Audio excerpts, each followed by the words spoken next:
Hello everybody, it's Ray with the IQ team. I'm on a RAV4. It's a 2023. It was one of those that came with only one key. The customer lost the key.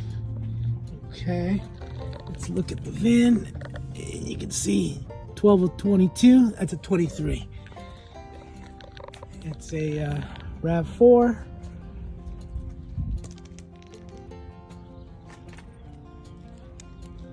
That's my smart key. Okay, it is aftermarket. I sell these guys. They work great. Okay, I'm using the autopropad. I pulled the numbers. Since it's all else keys, I use the autopropad. I use my TIS. I get the secret number, I input it, and I don't have to fill out the all lost keys for NAFTA. It's a little trick I do.